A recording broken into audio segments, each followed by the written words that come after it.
পাতে অন্ধকারে হারিয়ে গেল ঠিক সেই সময়টাতে যিনি তার আপোষহীনতার গুণাবলীর কারণে বাংলাদেশের সকল বিরোধী মতের রাজনৈতিক ব্যক্তি এবং মতাদর্শের মানুষ এবং সাধারণ মানুষের জন্য সর্বশেষ আশ্রয়স্থল হিসেবে রাজনীতিতে বিরাজমান ছিলেন এবং নিজেকে তার দৃঢ়তার জায়গায় প্রতিষ্ঠিত করে রাখতে পেরেছিলেন।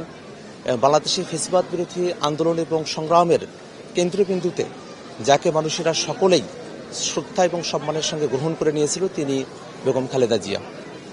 তিনি একজন গৃহিণী থেকে পুরোদস্তু রাজনীতিবিদ হয়ে ওঠা এবং এই বাংলাদেশের জন্য তার বলিষ্ঠ কণ্ঠস্বরকে তিনি জারি করেছিলেন।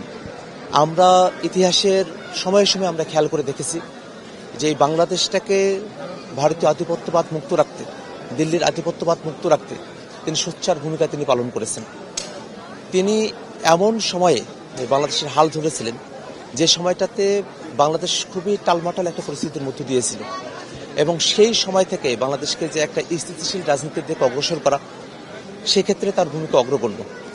তার শাসনামলের যে ভুল ত্রুটিগুলো রয়েছে তার বাইরে গিয়েও ব্যক্তি হিসেবে তিনি যে সজ্জন রাজনীতিবিদের গুণাবলী আমাদের কাছে পরিদর্শন করেছেন, বিশেষত তার অপোনেন্ট হিসেবে শেখ হাসিনা যেখানে অত্যন্ত কুরুচিপূর্ণ ভাষায় ব্যক্তি আক্রমণ করতেন, প্রতিশোধ পরায়ণ ছিলেন, ঠিক সেই জায়গাটাতে বেগম খালেদা জিয়া তিনি ছিলেন খুবই পরিমিতভাষী এবং তিনি খুবই সজ্জন প্রকৃতির একটা রাজনীতি তিনি চর্চা করেছেন। আমরা তার মধ্যে যে প্রতিহিংসা পরায়ণতা দেখি সেটা আমরা তার মধ্যে আমরা খেয়াল করি নাই। তো এই প্রত্যেকটা গুণাবলী যার মধ্যে সন্নিবেশিত হয়েছিল এবং যিনি আসলে তার আপোষহীনতার কারণেই এই দীর্ঘ সময় পর্যন্ত নির্যাতন নিপীড়ন সহ্য করেছেন। তাকে জেলে যেতে হয়েছে মিথ্যে মামলায়, তিনি জেল খেটেছেন এবং এটা খুবই এভিডেন্ট যে জেলখানায় তাকে শেষ করে দেওয়ার মতো সব ধরনের কূটকৌশলী সে সময়ের হাসিনা প্রশাসন তারা করেছিল। তারপরেও তিনি যে আপোষ না করে তিনি যে গণতন্ত্র দেখলেন, তিনি যে 2014 সালেও একটা ডিসিশন নিলেন নির্বাচনে অংশগ্রহণ না করার এবং এই আওয়ামী লীগকে টেস্ট করানোর জন্য, আওয়ামী লীগ যে আসলেই একটা গ্রহণযোগ্য নির্বাচন উপহার দিতে পারে না, সে কারণে যে 18 নির্বাচনে তার অংশগ্রহণ এবং পরবর্তীতে 24-এর ইলেকশনে বর্জন করার মতো মানসিকতা রাখা একটা রাজনৈতিক দলের জন্য এটা সহজ এবং কোনোভাবেই এটা কোনো সহজতর সিদ্ধান্ত ছিল না।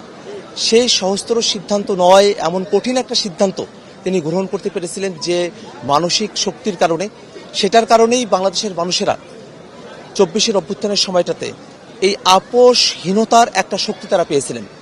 যদি আপোষকামী শক্তির মতো করে, যেমন জাতীয় পার্টি তারা যেভাবে আওয়ামী লীগের শাসনামলকে বৈধতা দিয়ে গেছে, যদি খালেদা জিয়ার নেতৃত্বাধীন বিএনপিও যদি সেই আপোষকামিতার পথটা সেই সময়টাতে বেছে নিত, তাহলে কিন্তু এই 24-এর অভ্যুত্থানের মতো করে আমরা যে এত সংগ্রাম এবং ত্যাগের মধ্য দিয়ে আমরা বাংলাদেশটাকে নতুন করে আমাদের করে নেওয়ার মতো একটা অবস্থান বাংলাদেশে তৈরি হলো, সেটা কিন্তু সম্ভবপর হতো না।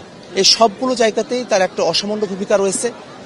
রাজনৈতিক জীবনে ভুল ত্রুটি মানুষের থাকবেই, রাষ্ট্র পরিচালনা করার ক্ষেত্রটাতেও অনেক ধরনের ব্যত্যয়, অনেক ধরনের ঘাটতির জায়গা থাকবেই, কিন্তু রাজনীতিতে সঠিক সিদ্ধান্ত গ্রহণ করা, বিশেষত ফ্যাসিবাদের সময়কালে এবং নিজের দল অস্তিত্বহীন হয়ে যেতে পারে এমন একটা সময়েও নিজে মারা যেতে পারেন, নিজে শেষ হয়ে যেতে পারেন, তাকে জেলখানায় পচে মরতে হতে পারে, এমন একটা সময়টাতেও যিনি এই সিদ্ধান্ত গ্রহণ করতে পেরেছিলেন, তার জন্য আমরা তার কাছে কৃতজ্ঞতা জানাই।